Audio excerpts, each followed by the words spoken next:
check the hair, just it's gotta be good like that. It's the same white boy hair. It's the same white dude hair, but it parts a little bit this time. Same white dude hair, same black dude hat. Covered up his black dude hair. It's old, but it's familiar. Stick with it, man. Creature of habit. Welcome, ladies and gentlemen, to the digital Fireside. We're back. We've got an exciting show for you. Sorry, I've been practicing my voice. Clearly, I need to practice it a little bit more.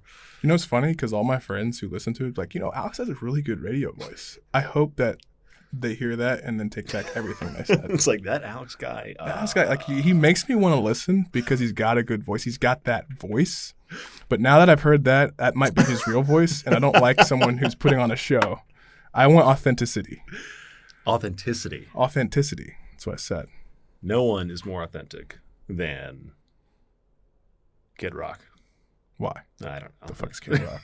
No, he hasn't been anyone since fucking 2004. Yeah. God. Well, I'm sorry. Man, it's good being back. It's been. Are we back? Are we back? Are we back? Are we back? It's been a pretty crazy few weeks or so. And we were just talking off air. We were a little bit late to. Does your fiance listen to this out of curiosity? She does. Okay, you're gonna have to tell Molly about this thing because I'm gonna blow up your spot. But it's fine. Yeah, it's fine. Luke ran out of gas on his way. Ran out of gas. He fucked up. Ran out of gas. Yeah, ran out of gas. 2 minutes away from the studio. Yeah. It's funny because on the way I went a different route. And this route, I actually passed the gas station. That's how it always happens. Like when I used to run out of gas, that's how it always would happen. Like, I'll be fine. Yeah, no, I was like, I'll just get it. I'll make it on time because it was 6 o'clock and we're here for 6. It was exactly 6:00. And I was like, I'm 2 minutes away. I'll just walk in. I'll get it after our shoot. Right. It's fine. It's 2 minutes away. It's whatever. As soon as I say that in my head, I'm hitting the roundabout to go through. Oh, no. And I'm like, fuck. And it just goes, I'm like, did I just run out of gas? That was weird. And all of a sudden, I couldn't steer anymore. But I was already kind of veering towards the exit, exit 1. And lo and behold, I didn't know that fucking steering gets locked when you run out of gas. I've never run out of gas before. Yeah, you lose your power. And so, ran out of gas, veering towards the little split of grass where the street, the continuation of the roundabout and the yield / exit 1, fork. And I'm like, fuck. And I'm lucky that it wasn't busy today. It's like 6 or something. I was surprised because driving over here, I thought I would have ran into traffic, which is why I left early. That would have been really bad. Yeah, that would have sucked. God. If it was traffics and, it gives me a new perspective on those people who actually have, because I'm in a nice part of Indiana right now. I have a friend nearby. I have family who pick up the phone. And I'm in like a city environment where people can see me and stuff. There's places to go. I can only imagine if I did that like on the way to North Carolina and I'm just on highway. I'm just like, fuck. Yeah. Anybody got a gas can? Like, no, fuck you. Figure it out. I think one of the scariest road trips I'd ever been on was when we were all driving out to Jersey Shore, and there's this stretch of land. Oh, God, I don't even know what state it's in. It's on the way to Jersey that there is just – they give you like a bunch of warning signs on the way out there where it's like, hey, once you pass this point, this is the last stop for the next 30 miles. So make damn sure that you don't run it. And we've been driving all night at that point. And I know I literally did that. I'm like, we'll be fine. I know my vehicle. And then like the gas gauge started doing this weird thing because it has like the miles. Mm-hmm. It's not like a full to E. I mean, it has that too, but I kind of go by the it's like a ticker? Yeah. Well, it's basically like it says like it's a counter. So it's like, hey, you've got 250 miles left. Yeah. As I was driving, apparently this is my friend's car. And in my friend's car, when the gas gets to a certain threshold of like when it gets low, the miles start falling off 2 at a time instead of 1 at a time. So I started freaking. Well, I was like, I've got 80 miles left. We'll be fine. It's just 30 miles. You didn't know that. Okay, so I started going. You're like, what the fuck is my gas going? I woke up like, Matt, the fuck is going on? He's like, what? It just goes 2 at a time when it's low on gas. Like, you didn't fucking tell me that. Dude, we made it. It was fine. But that would have been terrible. That's the start of every kind of horror movie ever. And then you had to go into that cabin that's in the woods, and you're like, "Hey, anybody here? Please, sir, can I use your phone?" He's like, "Oh fuck, oh no." This is a creepy girl doing it. But that's the thing, though, is that my usual thing is I wait until the check gauge red light comes on, and I'm like, okay, now it's time to get gas, because it's a 03 Explorer, so it has the old functions of, it gets down there a little under a half a quarter, whatever you're going to call it, 16th, 8th, whatever the hell it is for your car. So a 16th of gas. Thanks for that. Mine. Appreciate it. So it gets there, and it usually goes orange light, and it shows the actual gas icon. And I'm like, okay, I got about another day of using this, right? And that usually works. But today, the next day after that, it just didn't have usually the next step is, okay, seriously, check the gauge. It literally says, dumbass, check gauge in red. And I'm like, okay, now that's when you go get it. It didn't even show it this time. And so I think my car's just been fed up with me. He's been thirsty. He's like, you know what, fuck this guy. He's gonna appreciate me now. He's gonna give me my fucking my nutrients. Feed me. So yeah. And so I ran out, but so I called you. Yeah. I was like, hey man, I'm outside 2 minutes away. I'm like, oh great, this is good. Station. Cool, awesome. I ran out of gas. Like, You're like, oh man. Oh, you okay? I'm like, oh, thank you, Alex. But I am okay. But could you pick up a can? No, that's not how it went first. You basically said, oh, I'm fine. I'll take care of it. I'm like, okay, cool. So I hung up and I went back. I started working on this a little bit. And you're like, actually, I need to go ahead and pick up a can. I think I did call you 4 times. Yeah. In the span of 20 minutes. But I've been there before. I know exactly. Yeah. I'm like, fuck, that sucks. So where the good part about the story is, though, after all that, I went to, there's 3 body shop places all around this shell. Right. But, you told me on the last call, you're like, hey, they sell them there, the gas cans, go buy one. So I go in there, I ask the guy. He looks around, he's like, yeah, we ran out, we don't have any more. I'm like, sick, just my luck. Dope, man. Yeah. The one time around of gas, they don't have them. So I was like, all right, well, shit. So I'm walking, and I go over to the body shop, Midas, whatever. And I was like, hey, you guys have any just extra, cans that I could use? I'm going to be going over here. Like, look, there's my car. You can see it. I just need to drive it over here. Yeah. And then I'll give you a can back. You can wash it the whole time. And then the guy's like, yeah, sure. Let me just ask my boss or whatever.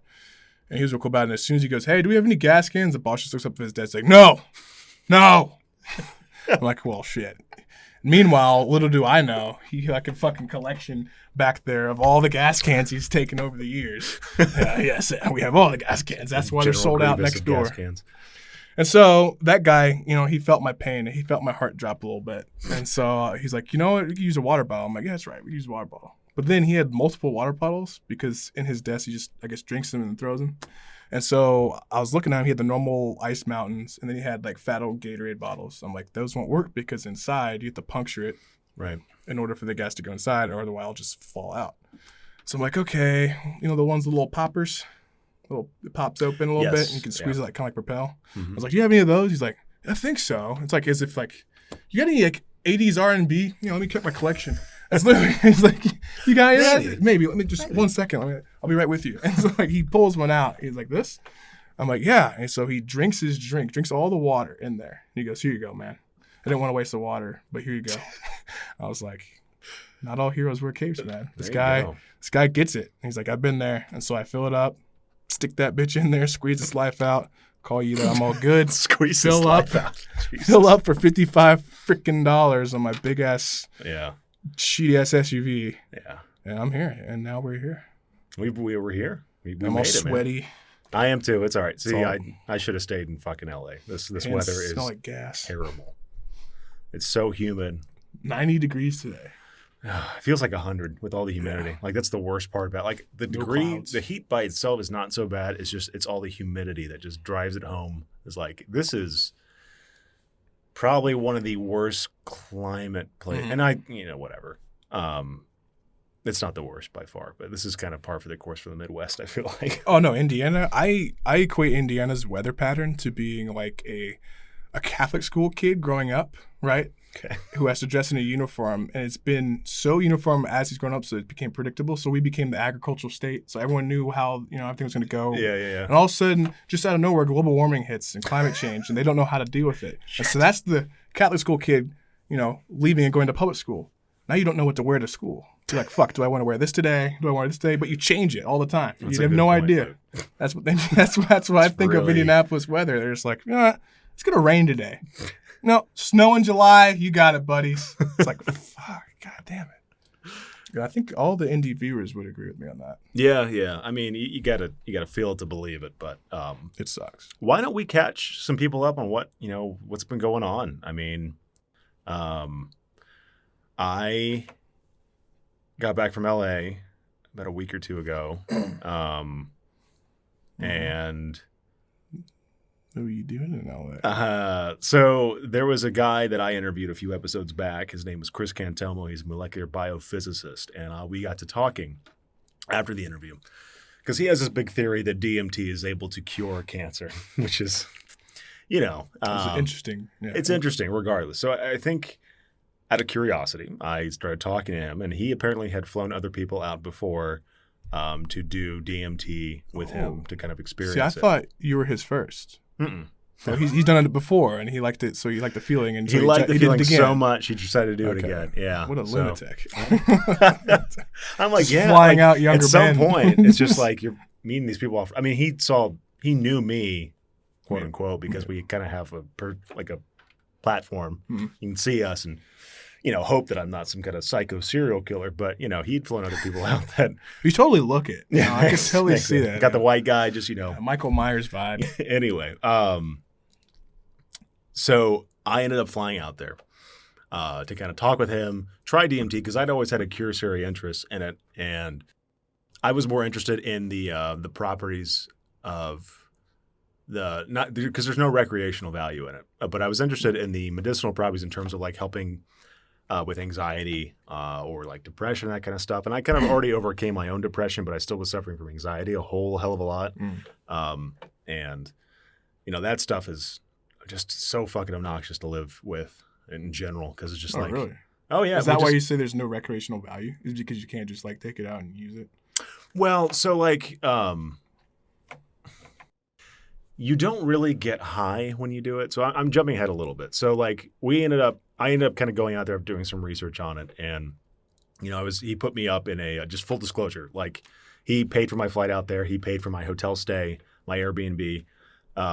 So I stayed in the Courtyard Marriott for a bit. Sugar daddy. Yeah, right. No kidding.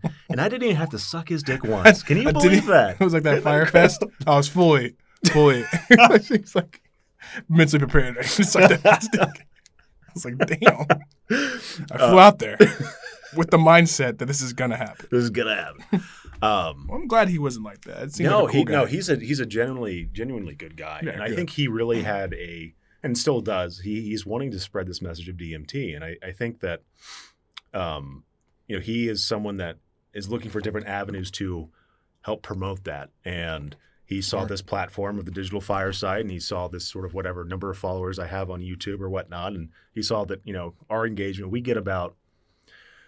Last time I checked the analytics, I think we get about a few thousand views on YouTube and iTunes and Spotify. So we have a decent sized audience for kind of just the short amount of time we've been doing this, which is really cool. But we have this reach, and he's like, well, this is a cool avenue we can kind of explore. So went out there and I started interviewing him. We drove around Malibu. Like this guy, he was filthy fucking rich. Like it was ridiculous. Like See, that's what doesn't get me. It's like you keep saying that, and I'm sure you're not making it up that he's filthy rich, but it's like, what the hell? I mean, yes, he was a bionuclear physicist, you said, or molecular biophysicist. Molecular biophysicist. Yeah. I don't know the salary pool for that. Like I don't know what they get paid out there, especially in LA. It's probably really high. But for you to say he's someone that's new on the block in this game, it's very interesting to me that how like he had to have money before that he went to this field. I kind of want to know. What do you mean new on the block in this game? Because I thought you said a couple weeks ago, back when we were just chatting about him before you gave him the initial interview, before we flew out there, before the phone one, you're like, yeah, he just came up with this and he's trying to get it out, and it's nice that we're going to be exposing it first, right? Because he not just came up with it, but maybe he's just now ready to present it to the world. Yeah. So, I mean, like he had a very traditional career from what I understand. He was the president of GL Sciences. He just retired at, I think, 56, which kind of gives you an idea a little bit. But his property, it was about probably he lives in the valley. I think it was about valued at like 1.5 million. And he had brain cancer, and he kind of had this sort of epiphany of after doing DMT, and what he claims, and again, this is what he claims, is that, you know, doing DMT helped cure him of his brain cancer. And he is a very, very well-spoken, very intelligent, very, very smart, and kind of charismatic guy. And it was really interesting kind of just having that opportunity to sit down and kind of just observe kind of how he, you know, lives, kind of what he does. But so when I get the sense of like, how wealthy this guy was, he's like, you know, okay, well, let's, instead of like sitting down on my property and, you know, doing this interview, it'd be kind of cool if, you know, I know this Uber driver that has a BMW or whatever. We'll go hire him. He'll drive us around Malibu for a little bit and we'll just talk. So he basically just calls this Uber driver up, like hands him like, I would probably say maybe like $1,100 to drive around for like an hour and a half maybe. And you know, just talk. I mean, he paid for all my travel expenses and my hotel stay. It's a few $1,000 really. I mean, like how long was your stay?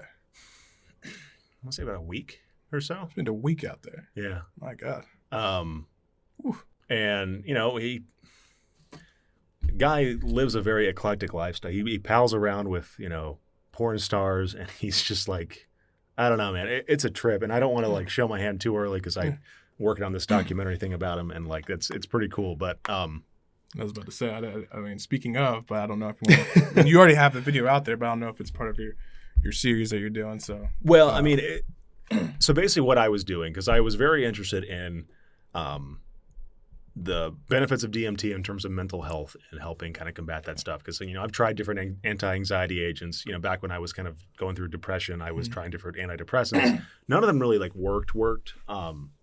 So I was looking for different avenues to try and accomplish this. And I was hearing Joe Rogan talk about that sort of stuff. And I was hearing, you know, other prominent celebrities. It's slowly getting destigmatized, but they were talking about their experiences with DMT and, you know, how they have these crazy out-of-body experiences. And keep in mind, I have no real perspective of like the hardest thing I've done is weed.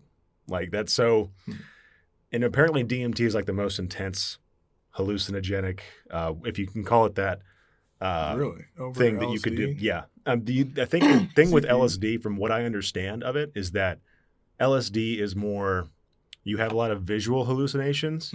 So like, you know, you're still kind of cognizant that you're in this room right now with me, but you're just seeing like fucking elephants and shit like that, like all over. With DMT, like you're fucking gone. Like you're like in this weird, so like bath salts, is that a hallucinogenic? I don't know. Because obviously those fuck people up. You got people ripping off people's faces. Oh God. I remember hearing about that in health class and stuff PE. Like that. I don't know. Maybe. I'm sure, like, I'm assuming, yeah. It's up there, though, is what you're saying. It's on the spectrum of. Well, yeah. So, like, and again, keep in mind that I'm not an expert. I'm only speaking to my experience. I'm not some kind of DMT guru or whatever. What? But so what happens is when you take it is that you have this. First of all, I don't know if this is normal or not. Again, no perspective, no reference, but like the smoke is so harsh to like inhale. Like I had such a hard time keeping it down, and hot. It's just harsh. Like even like with weed, you know, that's my only frame of reference. So like, you know, I could take in a hit with weed or whatever. I'd probably cough a little bit. I could hang with Snoop Dogg. But you know, a hero, but you know, I could smoke 16 a day. So like I could take it in and like. But I had such a hard time taking this DMT smoke, and it was crazy. But once you start kind of you inhale it enough, you get this sort of really deep kind of calm feeling in like your stomach. And then you kind of just slowly sort of drift away. I don't know really how to explain it. Like, so what I kind of experienced is over the course, and I made these diaries each time, bump the mic again. Each time I went back to the hotel room, I recorded kind of my experiences. Because first of all, the first day or two, I wasn't sure if I was just going to fucking die out there or something like that. I was just Dear diary. So in case I die, this is what has happened. Iron Man. Yeah. If you're hearing this, that means I didn't make it. means I didn't fucking make it. Sorry. But I would kind of like it's this experience where you kind of build upon because you don't have this breakthrough, and the breakthrough is basically like this really big. Careful how much you bump that too, because that'll pick up. All right. Well, great, man. Well, this has been the Digital Fires. So closed captioning brought to you. So basically, you have this thing called a breakthrough, which is like you kind of out of body experience, which is crazy, like life changing sort of thing. And you, but you take some time to get up there at least, like when you're starting to do it. I don't know why, but it was weird. I talk about it like it was almost kind of like peeling back, and I don't know if this is my own subconscious projecting into that stuff and manifesting it. But there's also this really prominent theories that because DMT is produced naturally in the pineal gland in us and in like a lot of living things around here, that you kind of have this when you're about to die, you kind of have this big release of DMT that's been stored up in your system, and you do start to kind of hallucinate the same way, which is why you kind of get people in hospice care, those that are close to death. I mean, my grandma did this. Like the white light and stuff. Like the white light, like talking to people that aren't there, that sort of stuff. And it's like, I mean, that stuff is really interesting to me, but I kind of saw like almost like layers of code kind of getting peeled back. And I don't know if that was our time at the Coding Academy. It's sort of fucking with me. Coding embers coming back. Coding embers, but coming back. Or that could be like, but other people apparently seen that too, which is really interesting to me because DMT is unique from LSD and other hallucinogenics where you have people all seeing the same or similar shit. Like there are these characters like called there's like a jester that everyone kind of sees. That's like kind of like the gateway to kind of guide you into a breakthrough. This is going to get real hippie shit. So just let me know if I go too far. But this is all for like, when you're talking about the DMT or you're talking about the deaths right now? DMT. Okay, I'm gonna say because does this account for sudden impact deaths? That's a good question. I don't know. Like, is this like I have no idea because you said it releases no matter what when you start to die. I'm not even sure if that's like proven yet. Okay, but like that's a prominent theory. Again, I'm totally not an expert. I'm just speaking about my experience. So, people like, and Joe Rogan talks about this too, is that they see these things called like mechanical elves or like the jester, which is really interesting to me because like if DMT was just like LSD and other hallucinogenics, then theoretically it would make sense that everyone has their own unique visions. Right. There's no shared kind of consciousness or whatever. So, I mean, who's to say if like by subconsciously kind of like listening to someone talking about a jester, you kind of internalize that and you're like, oh, I'm going to see that now. And then you kind of have this weird zeitgeist around it. I don't know. But I didn't see a jester. I saw like this king kind of person. It was really interesting. But I went projection. See yourself. It was as a mirror. king. It was a mirror. No, I'm totally kidding. It was like one of those. You ever see that like Homer Simpson gif where it's like him is this fat king with a crown. He just throws his head back and laughs. No, it was kind of like that. But I was taken to this weird kind of void area where I saw like I was totally out of my body. And I saw like as far outstretched as the eye could see, going infinitely in any direction, was like this library, this like codex almost of what I perceived to be these lines of code, but they were in like what I was assuming were like Egyptian hieroglyphics. And each section, so imagine like, so even like take a look if you're watching on YouTube, like see like the back kind of patterns over there, like the back, they might not even show up. There's some up here, but it was kind of like that in a sense where like these lines of code that you could pick out different boxes of them, different sections of them. And each one was like dedicated to a mastery of a certain element of the human condition. So it was like, oh, this little section of code here represents all the knowledge available about being very good at like neuroscience, or like this one is very good at like being, music creation or something like that. So it was like these little aspects of humanity. You can kind of pick and choose. And so my dumb ass was like, I want to learn how to fight really good like Neo, because like that was the thing, like dead serious, Like the Matrix. like the Matrix, because like I don't know why, but the thing that I that was all real though. I know, but like that was my actually mind, Keanu Reeves doing this.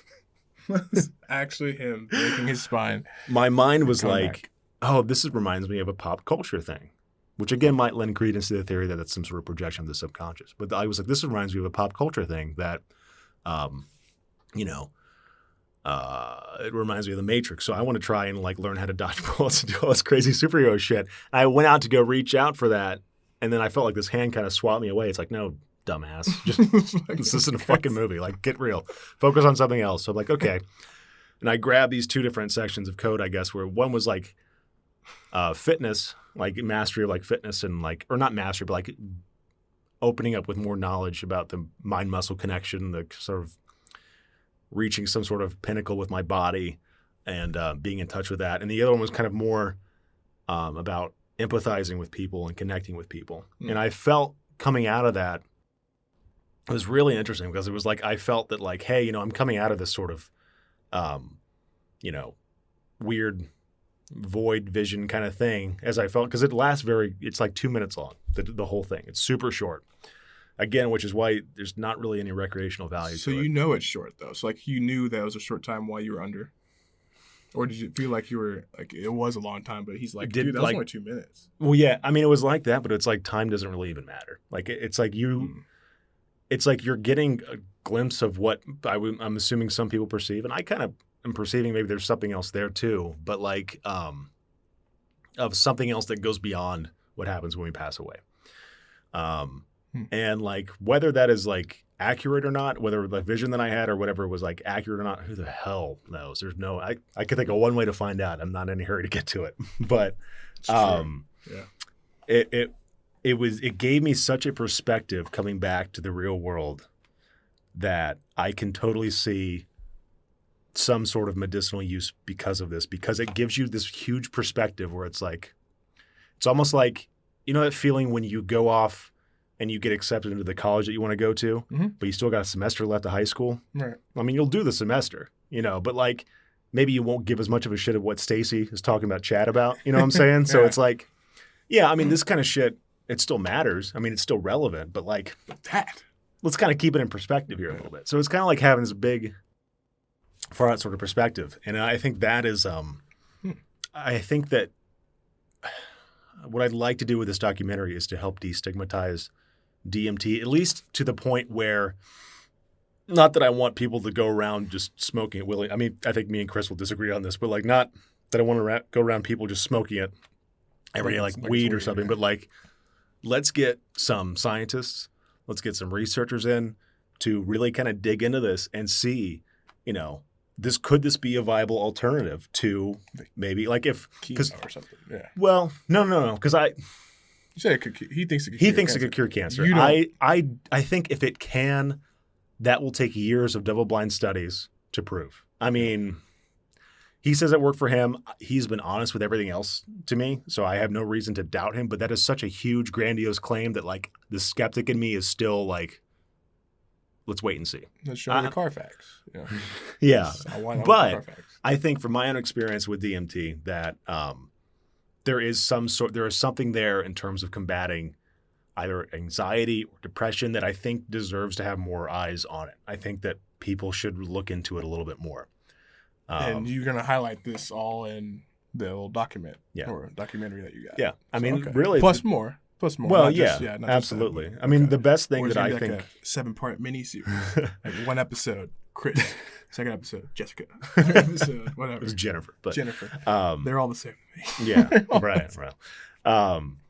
Well, that's what I'm hoping that the video diaries that I recorded when I went back to my hotel each time will help people empathize with this kind of stuff and kind of maybe help break down some of the barriers to it. Because if you're a proponent of DMT and you are trying to get people to do it, first of all, I don't like pushing my agenda on anyone, really.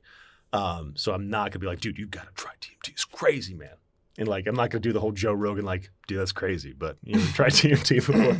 Yeah, it's crazy, man. But I think if you come on too strong with that sort of stuff and you talk about how you like, quote unquote, see God or have these life-changing experiences or whatever, people will run in the other direction. Yeah, like I would sound nuts. Yes. Sound nuts. And I would have if I had not done my own independent research on that kind of stuff and be like, okay, you know what, whatever, let's give it a shot.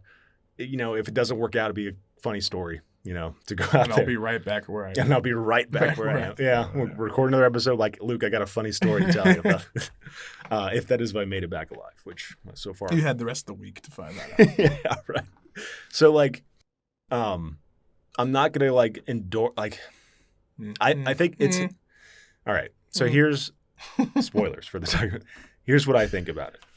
I think that it has given me a perspective that my anxiety at this point has been the lowest it's ever been. Not to like hype this shit up, but like, and I don't like the melodrama around this kind of stuff, like these dramatic claims, but it's the lowest it's ever been since before I wrote Been Drowned, which was kind of a huge start of it, which is something we'll get into a little bit later this episode. But it's like record low. And I think it's because it's like that, hey, you know, eventually, you know, God willing, 60 years from now, you know, I'll go off to college, quote unquote, and like I've got that cool shit waiting for me or whatever. I'll go figure that stuff out later or whatever. But it's helped the little shit not seem so like, I don't want to say overwhelming, but just like obnoxious, like bigger than it really is. Right, yeah. It helps me not sweat the small shit, and like it helps me feel more connected to other people. Because I think we have this bad habit of like getting so obsessed with technology and our phones and isolating from people that for some weird reason, my experience with DMT kind of put me back in touch with connecting with people more and more willing to go the extra mile for other people. It's interesting. So again, I'm not going to say like it's a cure-all. I'm not going to say that everyone should go out and try it because, you know, that's something that you want to make for yourself. As a decision that you should make for yourself. I'm just relaying my own experience. Now, is it legal? No. Not illegal. No. Yeah. So we're definitely not suggesting to do any Definitely illegal not. activity. No. Again, I am just saying my own experience. Okay. It was crazy though. He is like literally the Walter White of DMT. He's got the chemist background. Well, whatever. I'll leave it at that. But anyway, my trip kind of concluded with, you know, me smoking DMT with porn stars, which was a unique experience. It's a good, you know, what's the craziest thing you've ever done? Well, it doesn't even rank in the top 3. Oh, yeah. I mean, I forgot Can't talk about that on the radio. Snowboarding off, you know, Mount Kilimanjaro with Shaun White and a monkey on my back. That's like DMT. 5. You know, so. Yeah, but I'm glad you had a good trip. I'm glad it wasn't a waste of time. I'm glad that you had not an awakening, I don't want to say, but more of a rush or a thrill from it. I wouldn't say that. It wasn't. Really? No, it was just kind of like it was like I'm trying to find the right word between like not as powerful as like an awakening, you know, because that sounds really like I would roll my eyes at that. Yeah, it's like, okay. All right, is he really that much different? Like, let's be honest. Yeah. I'm still the same fucking. That was a big concern of mine too. I'm like, I don't want to turn into some kind of hippie dirtbag after doing this kind of stuff. So I'm like, one time you're like, oh, bro, can't live without this. Dude, you gotta have dude, it, man. you gotta World try peace. this, man. Bernie Sanders. I mean, it was a very powerful. I would maybe say life-changing experience in a sense. I don't want to be that. I would say that's a rush. I'd say that's a thrill. But it wasn't like recreational. It wasn't like doing like lines of cocaine off of some Hawaiian stripper. But like, it's weirdly specific, Alex. Yeah. Anyway, so moving on. Suspicious. What else did you do, huh? Very, you got a couple more days out there. It was a very educational experience. Okay. Here in Boreal, Indiana, we went to work like responsible adults. And we did normal things that normal people do. Yeah. You know, we didn't go surfing off of porn stars' buttholes. Whatever the hell you did. Well, you know, that's physically possible, but all right. Well. Hey, Beyonce said surfboard. Surfboard. Surfboard. Surfboard. Well, crazy. I'm trying to think. We started bro gamers back again, That's true. which is I'm super excited about that. No. The whole thing is how far is that date back? Would you say? That was 2010, I think, 2010 or 2011. And the hiatus was for 3-4 years. I think we stopped in 2012, so it's been almost like 8 years at this point, 7-8 years. But we used to do it back in the day before. I think PewDiePie was like really kind of getting started. It was 2010, yeah. That's what it was, yeah. So we had this like switchboard, kind of like we have set up here, but like it was plugged in with RGB Y cables, or RBG, whatever. The red and green, the red, blue, white, yellow, red, white, whatever. It was plugged in with those, switched out to a input with a mic that we had dangling because we taped it to the ceiling. Like a fake boom. Like a really makeshift boom mic. And we had this thing all set up. And we were just streaming over the summer just for fun, me and my friend Matt. And we ended up kind of getting this following. Like these people kind of like, they liked our stuff. And they liked it when Matt got really scared at the scary games, which is... That's funny you say that because that's me and my friend Austin. He would always play the scary, like when we were roommates in college, he would always play like the scary. I mean, people may laugh because like zombie, people don't think it's probably scary, but I would never play it. I'd always just watch him play. What zombie? Zombie U or whatever yeah, it was? Yeah. And so like he'd play the level and I'd be fine watching him, but when I was playing, I'd be like taking one step, taking two step. Dude, slowly moving the camera around the screen. It was first person, so that's why it was freaky to me. Yeah. And at one point in college, I couldn't even play Witcher at night. That's bad. He was making I'm just going to say that's bad. He was making fun of me because, man, what are you doing tonight? I'm like, well, I don't know. I can't play Witcher. So that's pretty bad, the fiends and shit freaked me out. It's a true story, man. Like he was pretty, supportive about it. When I was doing it, but he still would always give me a good ribbon about it because when I was like 22. Yeah. It's like, what the fuck, dude? Well, I'm trying to think, like, Matt got really scared about it. And I think the only reason why I wasn't in his position is because I think I was, like, either drunk for those live streams. But I don't drink anymore, so it's not like I'm going to be in trouble when I'm actually going to be, streaming that kind of stuff. Because we would have, God, by the end of the night, I mean, we would probably throw back, like, 4 or 5 beers each. And we would just get fucking hammered. You were way... So I was 21, I think. No, but I mean, like, you weren't as... It wouldn't take as much to get you drunk. Oh, no. I mean, that was a lot for me back then. Yeah, I was a skinny kid. But, those were a ton of fun to do. So I'm excited to get back into it. But anyway, sorry. So we have a Twitch channel now. Twitch. It's going to be twitch.com/brogaming. That's BROGAMING. We are... As of today, the 26th of June, we are 8 followers away from 500 followers. And we just made Twitch affiliate 5 days ago, I think, or something. It's really interesting. They've changed the whole landscape so much since I've last done it. They have all these... Sorry, I just put the throw up there for a second. They have all these like cool like third-party apps now where they have this thing called like Streamlabs OBS, which like has notifications that pop up on your stream when someone follows you, when someone like subscribes. And, it's with all the stuff like the all the YouTubers and all the streamers when you see their videos. I feel like such an old man. Pops up and like this guy subscribes and they have their own little chime. Yeah, too, yeah. And they'll like customize the chime. I got a Majora's Mask. Like R.I.P. But I mean, like Etica's was one of my favorites. Like, oh, don't sticky. He was the Tech 9, not Tech 9. I'm so sorry. By the way, I'm so sorry. Don't get me in the. Wasn't Tech 9. I know it was Tekashi 6ix9ine. We got. How did the fuck? I'm so sorry. I know. Is that guy still in jail now, or is he dead? He is. He does weird things with underage people. So well, I know that. Yeah. But. So his was one of the funnier ones too. Like, but how did you hear about? I'm sure you heard about that. About Etika? Yeah. Passing away. Yeah. It was weird timing because like I was like back in town. I'm like, hey, gotta call my buddy Luke. We gotta get an episode going again back in the studio. And then I think you tweeted to me. Because you like sending me random tweets sometimes, and I don't always look at them because I'm just like, oh, it's another fucking DM from Luke. I have a list of like have friends, like 10 friends. I just send shit that may apply to something they think might be funny or interesting. Yeah.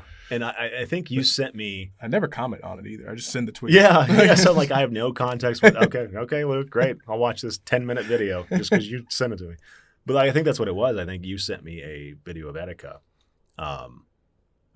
like 4 or 5 days ago, and I don't know if it was like the I'm sorry video or whatever. Yeah. It was. Yeah. But I was like in my own world, and I'm like, okay, man, like, Etika's, up to Etika shit again. And like, I saw the video. Did the Etika stuff. Yeah. Yeah, you were probably like, whatever. Well, I admit there was a little bit of like apathetic sort of stuff. It was apathy and my reaction to it, because I saw it was like 7 minutes. I'm like, I don't have time right now to like mess with this. So I didn't look at it. And then, he's gone.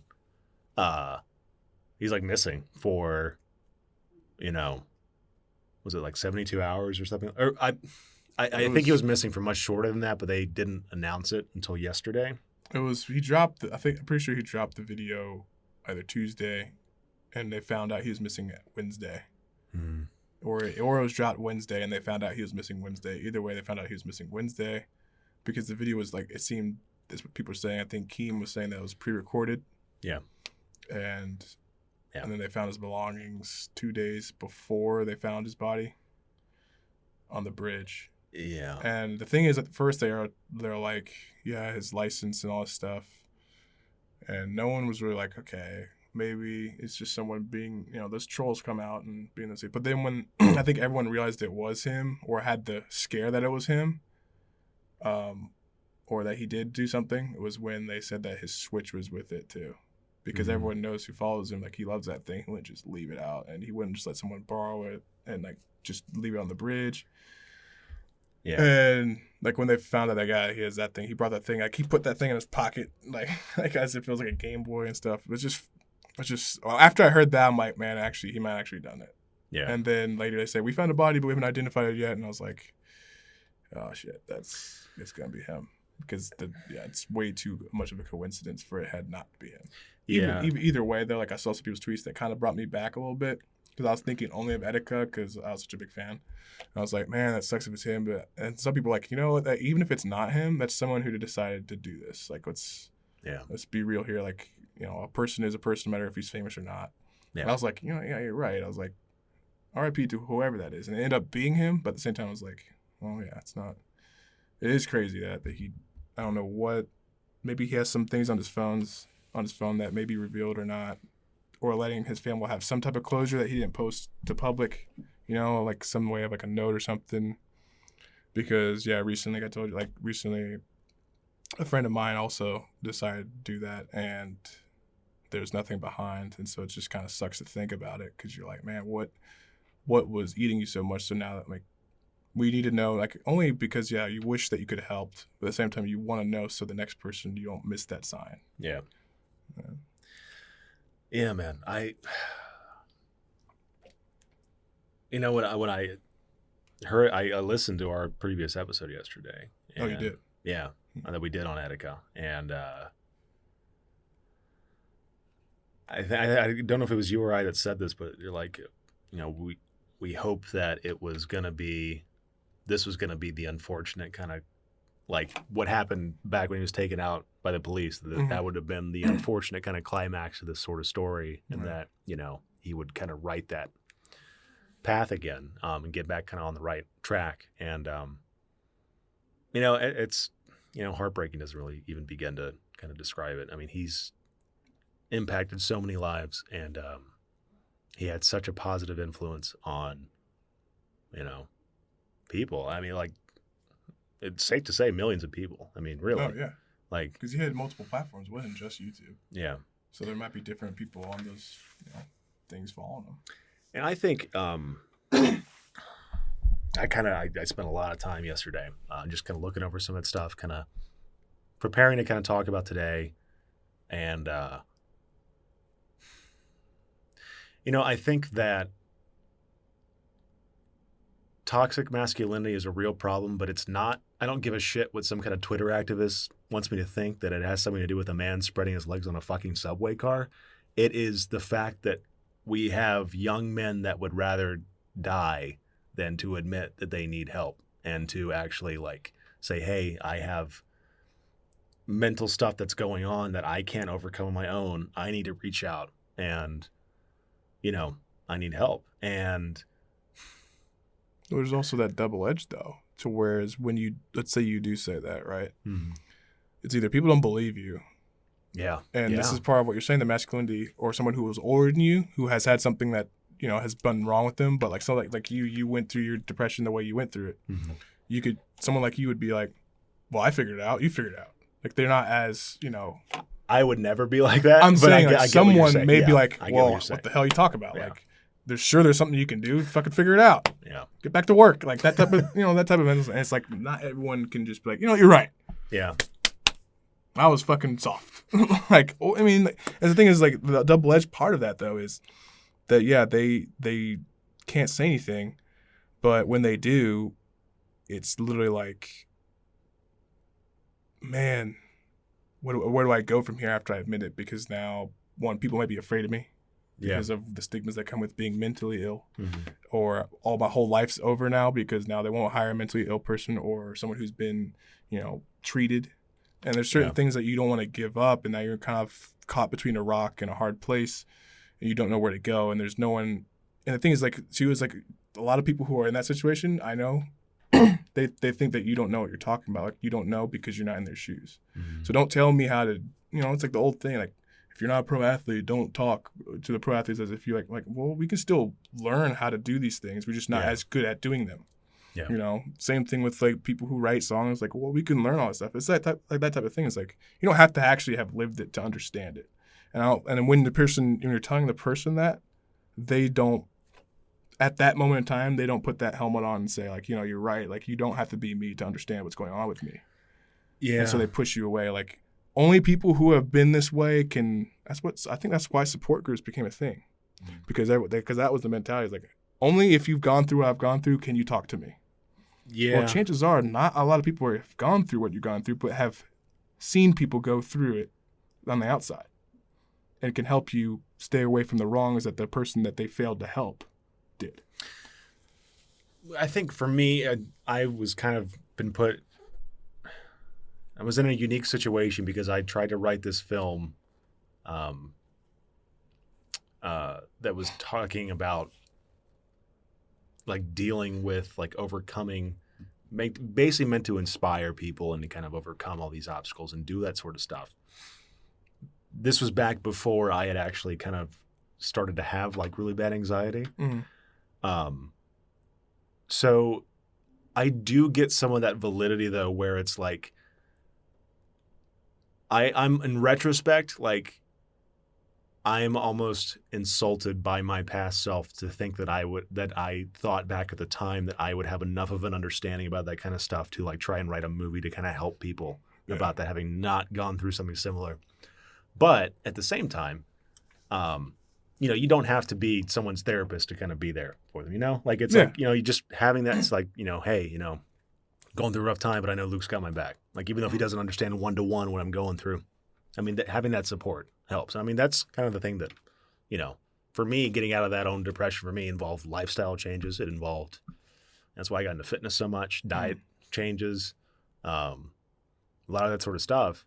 So it was a process. It was multiple things firing on all cylinders that eventually kind of got me out of that. But, the support and just friends, even if they didn't understand that kind of stuff, was a huge part of that. And I think that it's this weird elephant in the room where it's like everyone's got something. And if it's not, your specific thing, they've got something else. And like I found that like, because for me, actually talking about this sort of stuff was really difficult for me initially, but then you kind of have these people like friends approach you like on the down low. Right. I'm like, hey, I'm dealing with this, and this, and you end up kind of being a beacon for other people, and like that's kind of the thing too. But, so would you say though that, because I believe this, that's why I'm asking you a question.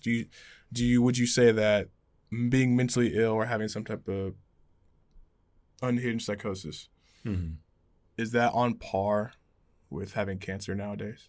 To where it's, and I don't mean the actual physical part of it, but the perception of it to where it's like, I can have anything else, just please not cancer, right? Like you'd be able to settle for anything else that's wrong with your body, just don't say the C word. Or I can have ADHD, please, the worst type of ADHD, just not schizophrenia or something like that. It's like, yes, that makes sense for the second one, but at the same time, it's like it's so out there that they don't want it. Like you said, they don't want masculinity. They don't want to have that association of, yes, I have this personality disorder, or yes, I have this. I just have ADD. I'm just like the other million people out there that just need a little help. I don't need all this help. Same thing with I feel like it's gotten to that point to where it's like it shouldn't, because cancer's way up here. But I'm saying, like, mental health is a serious beast that no one can do it alone. Yeah, no one. I don't think anyone's ever KO'd mental depression by themselves. They've never, KO'd, the bipolar, schizophrenia, all that stuff. No one's ever done it by themselves. Well, so see, that's the thing. Everyone thinks they can. Yeah. And they end up doing this. Well, that's the thing, too, is I don't think that he was just dealing with, like, depression. I think that he had something probably wrong.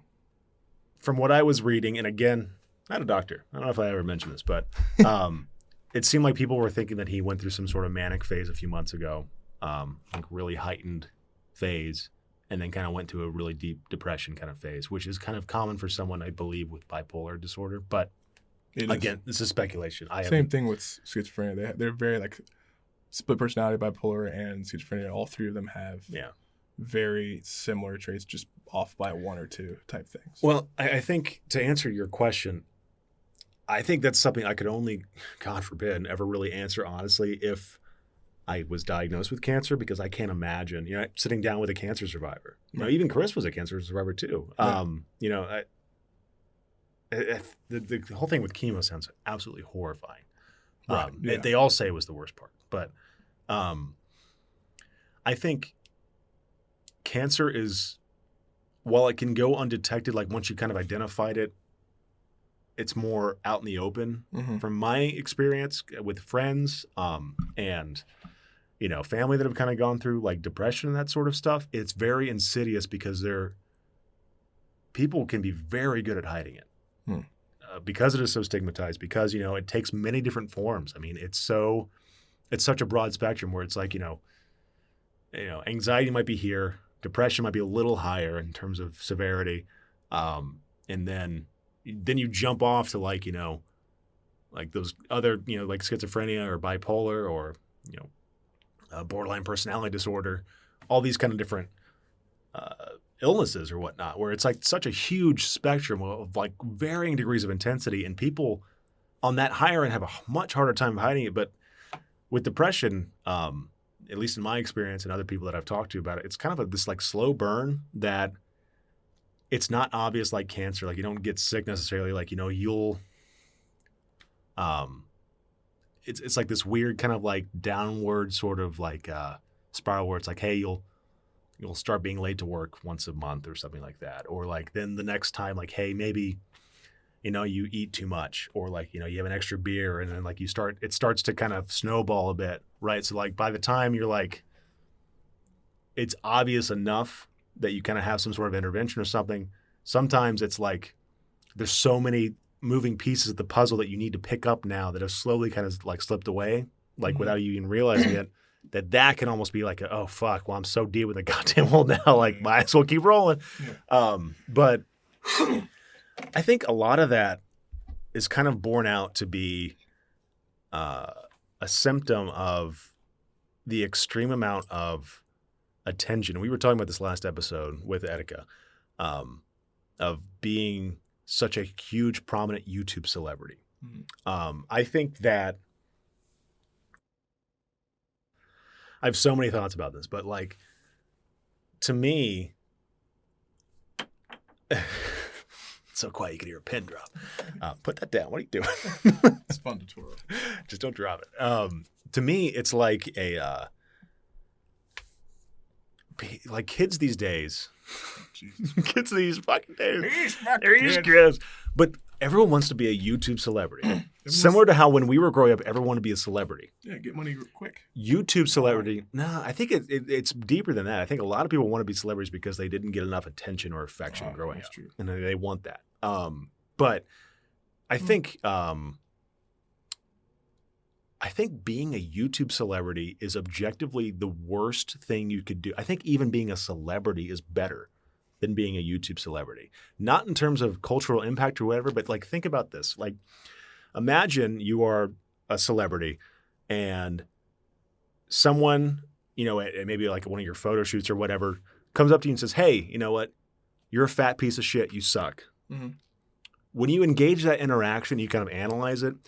You get to see that person. You get to, you know, like maybe make your own assumptions. You're like, okay, well, this guy, like, you know, you've got a stutter. You look fucking funny. Of course, you're angry and probably bitter at the world, you know? So, like, and you hear the inflection in their voice. You hear all that kind of stuff. And it's like, okay, like, yeah, that was a hurtful thing to say. And it might bug me for a little bit. But, like, you know, I could kind of fire back on my own. You know, I could be like, oh, of course, you know, you're angry because your life fucking sucks or whatever. Yeah. But when someone says the exact same thing, you know, hey, you're a fat piece of shit, you suck or whatever, and type to you in a comment or whatever online or on Twitch or something like that. Especially Twitter. Well, and especially Twitter because you only have 160 characters or whatever. Yeah. You're not reading that in anyone's voice but your own.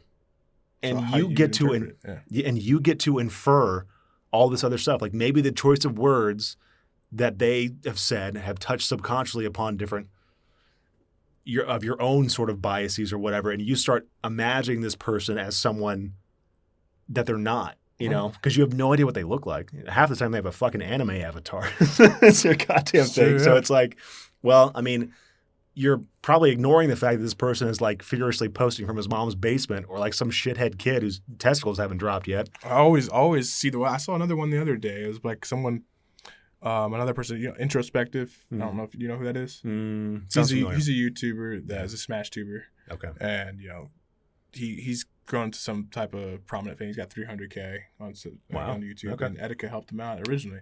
And he's saying that he posted this latest video of, yo, what Etika means to me, I want his legacy to live on. Please upload his videos so we can remember him as he was. And I was just reading the comments. I'm like, yeah, it's really crazy because Etika started, for me, just real second, Etika started my chain of subscribing to all these different people. Like, I know who all these different YouTubers are because I originally had subscribed to him. And so naturally, the channels that are like him are going to pop up, and I find things like that, and I find things I like, and, you know, what things I search. And I was reading through those comments of that video. I'm like, man, you guys are still like a lot of them though. A lot of them were yes, like this is awesome. R.I.P. Etika, we loved you, all this stuff. But then of course there's those people, and of course when you click on their profile, it's like a black avatar with nothing on it, and like zero posts, zero following 3 people or something. And the guy, like that lets me know that like, the guy just made an account. You're such a coward. The guy made the account just so he can post bad about it. Yeah. It's like, Etika's a piece of shit. No one liked him. I was like, why don't you say that with your account? Why'd you make a brand new account? Because I mean, he knows why he did it. That's why, I mean, no one thinks about, if you didn't know why you were doing it, you just type in, like, not think it's a bad thing. But since you know what you're doing, you are such a coward that you're going to hide behind that shit. But yeah, I also want to do what he did. I want to remember him the way he was because he, like you said, he touched so many people, and I don't even know the guy. Like I've never met him, never ran into him. Like, you know, celebrity meets fan type thing.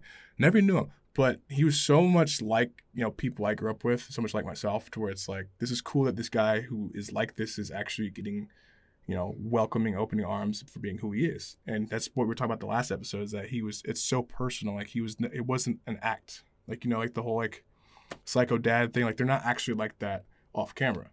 Etika was like what he is off camera, and that's what was so cool about him.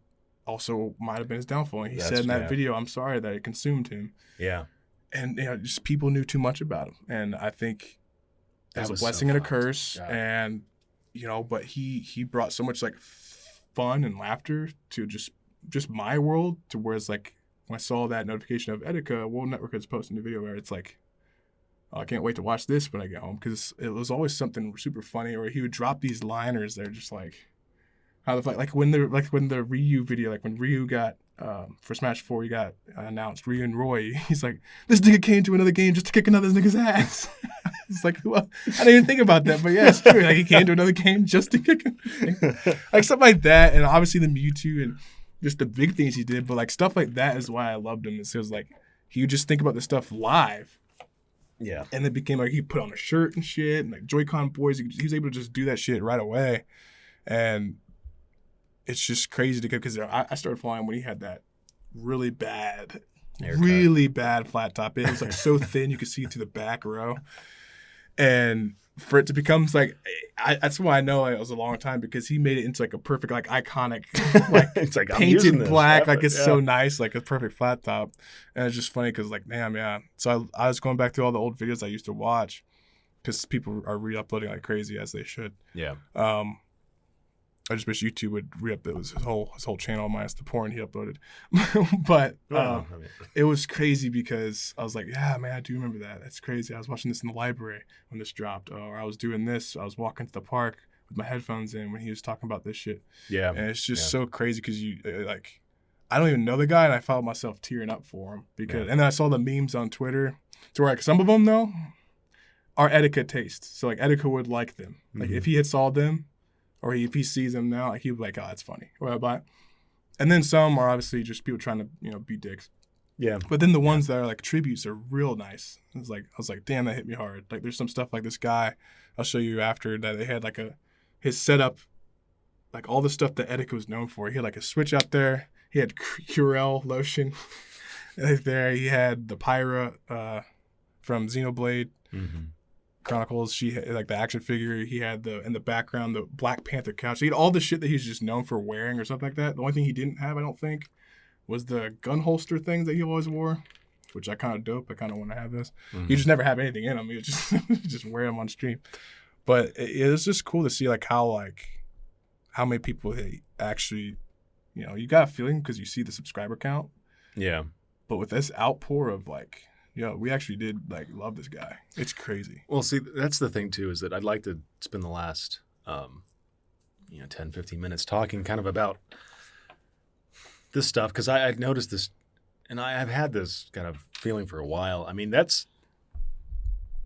his last video is really interesting to me because he was talking about kind of how he tried to be edgy, and he said he fucked his whole life up with that kind of stuff. And like, I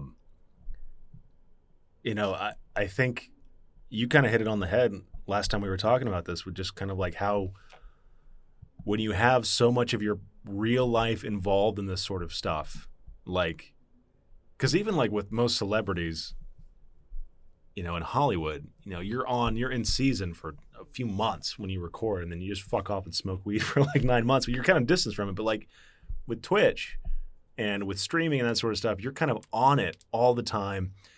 You've invited so many people into your personal life, so all that kind of criticism hits so much harder because it's like these people kind of know you, and it's kind of hard to distance yourself from that. And I think that, honestly, in my own opinion, like, hell, in my own goddamn experience, I mean, that's really a big part of the reason why I kind of just like fucked off from this whole internet shit. Like after Ben Drown came out, and after kind of like trying to get this movie off the ground, like I saw that's kind of how the anxiety stuff started. It's how the depression stuff sort of started. It's like you have this big audience, and it's just like there's so much.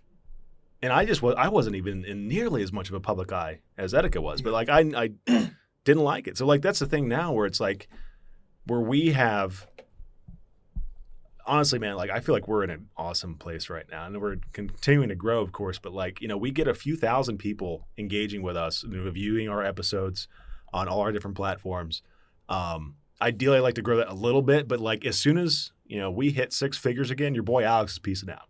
Like Luke, you're gonna have to take over, gonna find a co-host, whatever, man. Because I'm gonna fuck off again. I'm just gonna be like, all right, cool, I did my shit out. Because it's, to me, like when I was making those last few videos of Ben Drown and that kind of stuff, it almost didn't care. You didn't care as much about what you were doing genuinely anymore. It was like it becomes more black and white. It's like, hey, have I hit this metric of people engaged? Have I done these sort of numbers? And like, what are they gonna like next? Yeah, and like even again, this is so small removed from what Etika has done and this massive influence. So this is the only thing I can compare it to. When we were doing Bro Gamers, we would top out, I think, like at 100 people watching us on Twitch back in the day. And I noticed, like, compared to that start of that summer when we started, we were just doing it for fun. But like towards the end of the summer, man, if we weren't hitting above 50 people, I wasn't having fun. Like I would check that stuff habitually. I'll be like, oh fuck, well, what are we doing wrong, man? Now what do I need to force myself to say in the stream to get some follows? Yeah. So like, and then that's the thing though. It's harder to be fake. I mean, it's harder to be yourself on there than it is to be fake. That's what you said with the celebrities, that they're in season for a good amount of months and then they go smoke weed or whatever. And then these guys have to be on all the time. I think about that, like how exhausting it'd be for an uploader to not be themselves. Yes. Yeah. For every time you have to, first of all, to make a living, you have to upload like 7 videos a week almost, like a video a day insane. Almost. Yeah. If you really want to do this thing. And then you have to have the numbers. So you have to do things that you necessarily might not want to do, but because the crowd likes it, you do it. And it's the thing that, like, how exhausting would that be if you had to be fake 7 days a week for at least 2 hours that you're doing it? Yeah. So 2 hours was that 14 hours a week you're faking it somewhere. Like that doesn't seem like a lot, but you try it. Try being fake. And then, after a while, it's like you're gonna slip up and be yourself, and then all of a sudden, or does that become you? Like at some point, or does it become you? Like you kind of lose yourself in that sort of persona. Yeah. No Joker. Yeah. That's a sad. I saw some sad tweets too, because part of it was like, damn, he won't even get to play his banjo. Yeah. We'll let him know how it goes. Yeah. That shit. That was sucks, man. Funny reaction too, where the Dragon Quest he goes, that was cool and all, but where the fuck is Sans? It's like stuff like that. It's like you're Goku not going to get it from anyone else. Yeah, he's not going to see Goku or Dante come in, man. No Dante. No Dante. No Goku. It's coming any day now. Tomorrow, probably. And introspective hit me hard at the end of his video. He's like, and as Etika would say, have a damn good one. And I was like, dude, that dude said, because he said it so many times, you're conditioned to hearing it. So you kind of like when the end of the video, you just flip it off. It's like a sign off. It's a sign off. And I was like, damn, man, like you'll never hear that again without, obviously going back to old videos. But I was like, that was a really good sign off. Like, and have a damn good one. It's like, shit, Etika's gone. Well, I think it's really cool that I am able to kind of get your perspective of, because I have seen, and it's almost been kind of disgusting, of people coming out the woodwork of like the same fucking people that were like mocking him and during that shit, like, oh my God, RIP, so sorry. Like, I'm not going to make any kind of false pretense about this. Like, I even admitted in the original Etika videos, like, I kind of discovered him. I knew that he existed, but I didn't really pay attention to his body of work until we actually started covering him. And then, like 2 months later, he's fucking dead. So it's like, it's really, it sucks from my perspective, but like, it's hearing, too. Yeah, he's like a year older than me too, which is crazy. Way too young to die. But to hear kind of your perspective of that, like as a fan from the ground up, is really kind of cool. I mean, it seems really again, like I fucking saw this infuriating video today of this jackass guy. He's got like 4.5 million subscribers. His name's J Nation, I think, or something like that, where his audience is children. And he basically does, he's like, oh man, I summoned this creepy person. This guy covered my shit like back, last year or something like that. It was like, I summoned Ben Drown at midnight and like my eyes started bleeding or whatever. And I almost died. I'm like, well, I really wish you fucking would have died, because his guy's like, oh man, I tried to summon Etika last night, like through like a Ouija board or something. Like this disgusting vulture behavior is so infuriating. Like this stuff, like if anyone's on the fence about trying to become a YouTube creator, I personally believe that there are, unless you can kind of maintain like a cool not underground, but cool small kind of like movement or whatnot with that sort of shit, it's not for everyone. Like the bigger you get, especially if you're susceptible to mental, predilections of like anxiety, depression, God forbid you deal with the heavier shit. I would find something else, because it's not good for. It's not good for you. Though. Like the pressures of doing something good, like Lil Nas X, right? Mm-hmm. The Old Town Road guy. Dude had to go shoot whatever, he dropped everything. He was probably so glad to drop whatever he's doing. He's gonna be a star now, right? Yeah. Comes out with the EP like last week, gets shit on.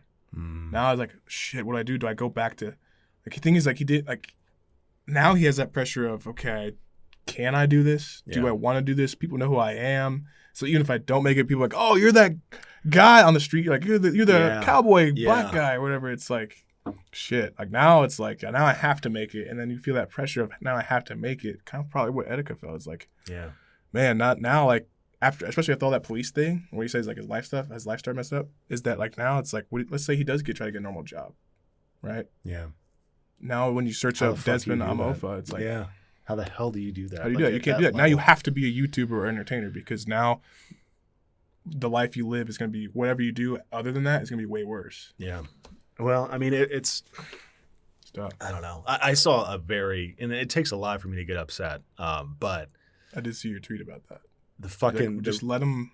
yeah. I mean, that kind of shit. And even still, like the tweet I posted right after that is I was shown this thread on this internet forum that is like their brand, quote unquote. It's not very successful, but their brand is like, oh, we're the most progressive, tolerant, accepting kind of board or whatever. We're very left leaning or whatnot. So naturally, you draw a lot of good people in to that board to participate.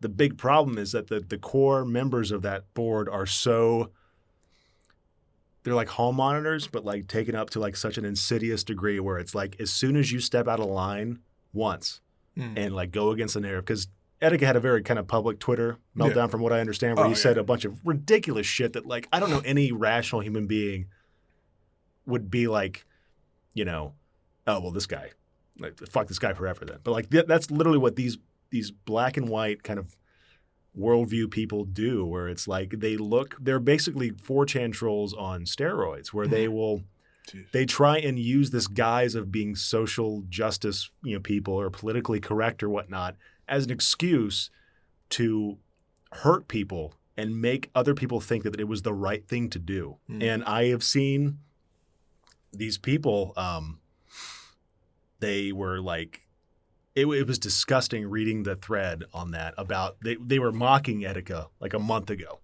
Like these people, quote unquote, being so progressive, so open-minded, so liberal or whatever, the key members of their entire forum. And it's the only reason why it's getting attention is because a lot of insiders, like industry insiders kind of post there too, which I'm not really sure why anymore. But so it's kind of drawn a lot of public ire. And it was so sad because those same fucking little weasels are now in the Rip Etika thread, just kind of being like, oh, gone too soon, or, you know, like all this fake, phony bullshit. And that triggers the fuck out of me. I'm not going to lie. Like, I could take 4chan trolling, but that shit is just like, just say what you mean and like be upfront, be men about it. Yeah. Stand by. Like, if you're going to be a shithead, don't try and like pretend like, oh, well, I'm taking the moral superiority here because he said, you know, a gay slur, or like he said, F the Jews or something like that. And clearly, even if he wasn't mentally ill, like that something is so out of context and so ridiculous for someone like Etika who's trying to entertain is so. And that's the thing, though. What triggered me was the whole thing of like Etika. Again, Etika was joking, probably. Yeah. Not probably. He was joking. No, he was joking when he tweeted like, and everyone kept pulling that up to like when he started like because when he was missing was 20th of June. Yeah. He went missing 20th June, and like that tweet, I don't know if you saw it. There was like a tweet of him asking, "Yo, when should my next breakdown be, guys?" Yeah. And then when someone's like, you know, what you call it, June 20th, that means everyone's out of school or something. And then he's like, all right, I'll put it down my calendar. And then he went missing June 20th. So everyone thought it was like, oh. And then there's the same people who were making fun of it that day when he went missing. Or like what you're talking about, they come back around on Sunday or something. They're like, well, man, damn. I mean, yeah, you feel like a dick now, don't you? Yeah. Or are you just like being a coward and, you know, trolling behind the internet? Like, oh, well, we're better off without him, all that shit. It's like, God damn, I can't believe how shitty your life is that you don't value other people. It's just I think some of that stuff is just it's the same reason out of people as well. Yeah, it's the same reason why I'm sure these people on this forum that I will go unmentioned for now do this kind of shit is because they just don't have any kind of real power in their own lives, and they find this opening where it's like, hey, I can pretend to be morally superior to other people by kind of championing these causes. And as soon as someone slips up and goes against the narrative, then I'm just going to hammer in on that.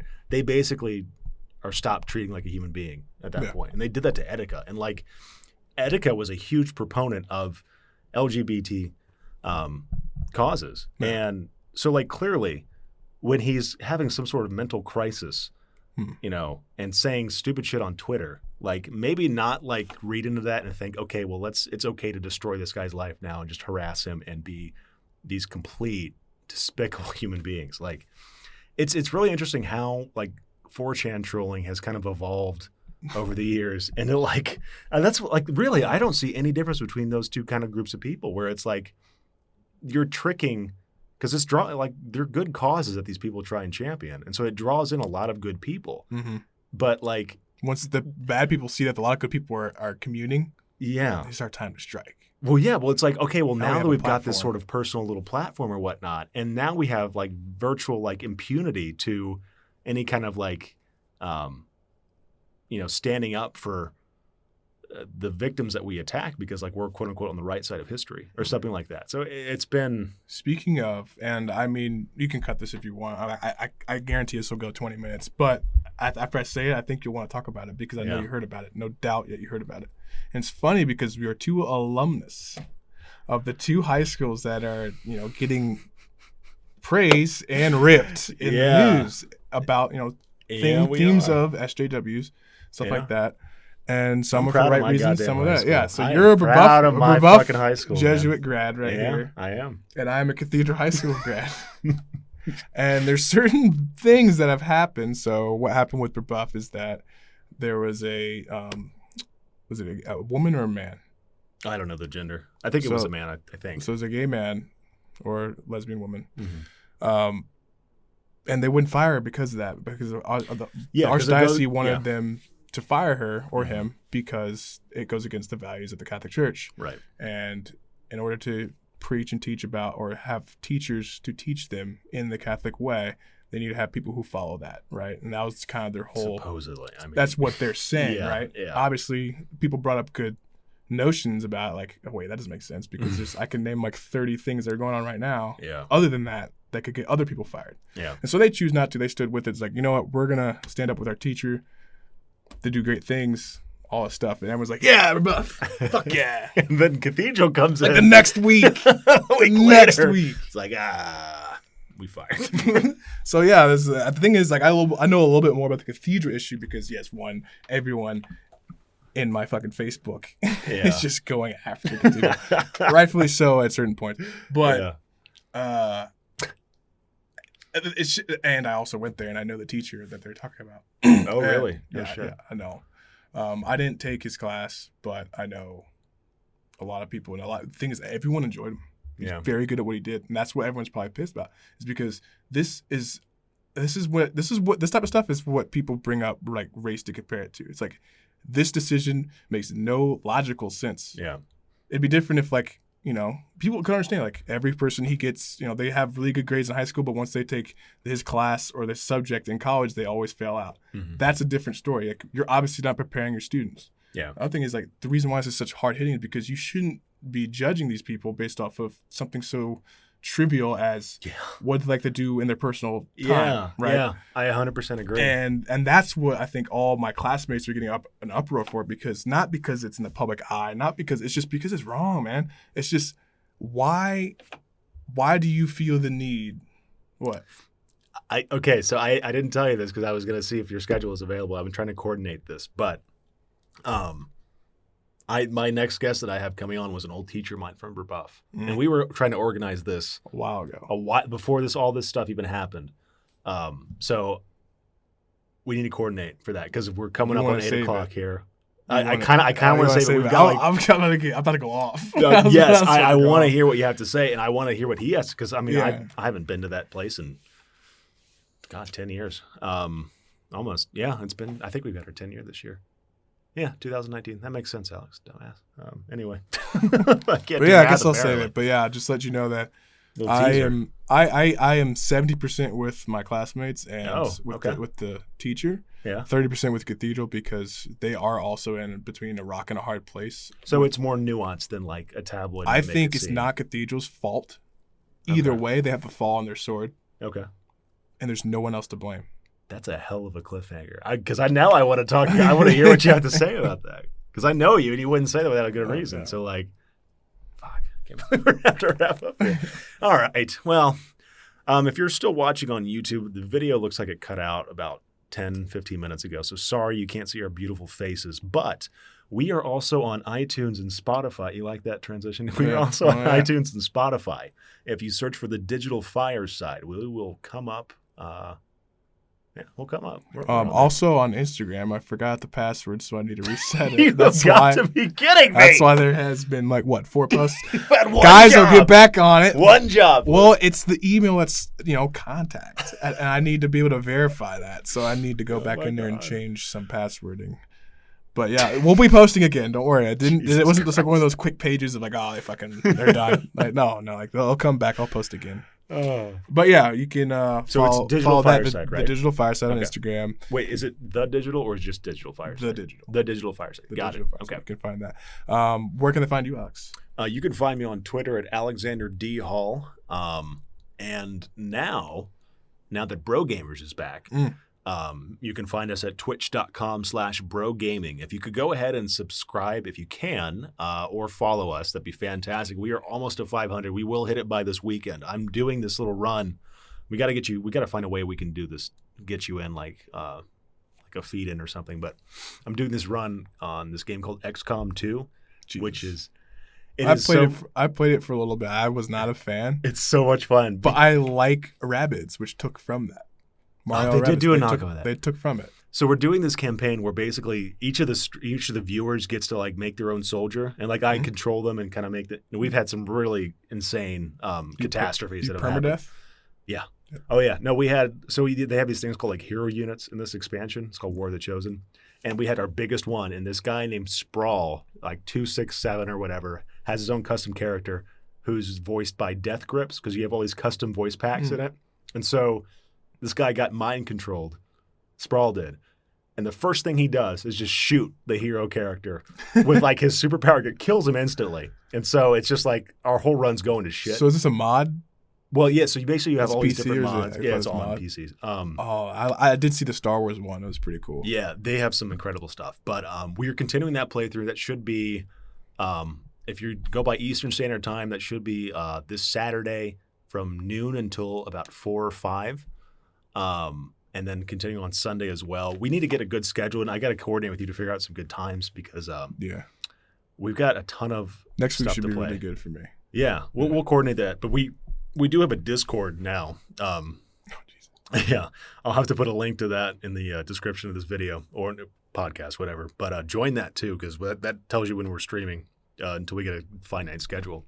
But a lot of really cool things going on. And one more thing. I know we're wrapping up here, but if everything goes right, I might be able to live stream a scene from a unannounced movie at an undisclosed location that is currently, as of right now, it's in pre-production, but potentially next week it'll shift into production. Which is that means it is. Right now it's Today's by the production, 26th. that means it's greenlit, and that means it's going to come through. Yeah, that's why you don't want to say it. I am paranoid once because it's in production. This shit has happened before. So, I'm not saying anything. So, potentially, just look for it. I'll announce it. I'll make a big deal. But more importantly, you can follow me, Luke Curitan, at Indie Chubs on Twitter and Instagram. 2 B's, right? Yes. 2 B's. 2 B's. Or not 2 Indie, B's. INDY, Chubs, CHUBBS. Awesome. And you'll be able to see, my thoughts, interactions with all my friends. That's pretty much it. I'm not I don't have a lot of followers. I have a good amount. I deleted my Twitter and Instagram 6 times though. There you go. At the highest of my powers, I did have a lot. When I was it reminds me of what I did when I just I'm getting too much. No, attention. it's seriously Fuck I off. had after I had committed and for baseball stuff and I had a lot of buzz coming out of high school. Yeah. I was like, no, screw this. I didn't want anything to come out too, of the stuff I posted before. Very smart. And I just deleted everything. I started making Vines. I deleted all those stuff and all that stuff. I forgot about it. So yeah, Vine was great. But yeah, okay. Follow that guy. So in closing, do you have any last thoughts on the whole Etika situation? We can always talk about this later, but as of right now, as of the day after it was announced, do you have any closing thoughts? I'd say, guys, be respectful about it. We're missing a good one. He was really funny, really good guy. Mental health is not something to joke around with. It's extremely serious. You can't deal with it alone. Say, if you have a loved one that you think is going through something, ask about it. Don't be too up in your face about it, but make sure you're giving them a chance. Give them the chance to say that they might need help. You don't want to leave that olive branch never used, right? You want to actually extend it out to them and let them know that they're loved, and let them know that it's not, that they can do this as long as they, just put their head down and go to work with it.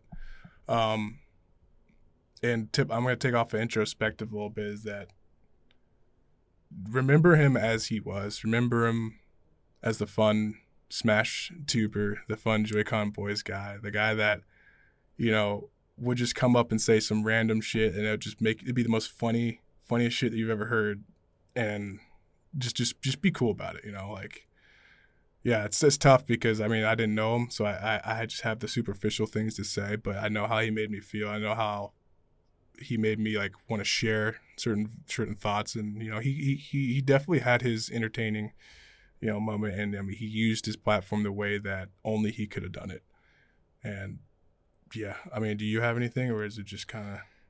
I think you've covered a lot of what I wanted to touch upon, and I think that my worst kind of fear when we recorded that last episode about him kind of came true, is that this has turned into a very cautionary tale about YouTube fame and the dangers of that sort of stuff. And I think that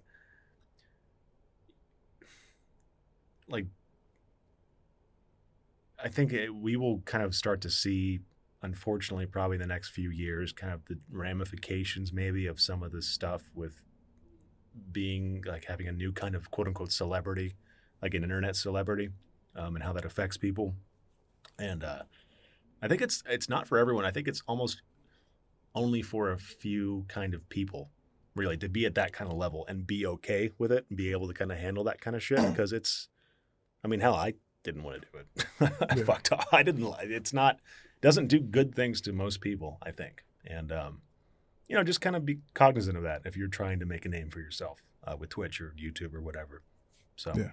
But other than that, guys, thanks for listening. Thanks for watching. Thanks for joining me, Lou. And yeah, thanks for having me. And again, like Etika would say, have a damn good one.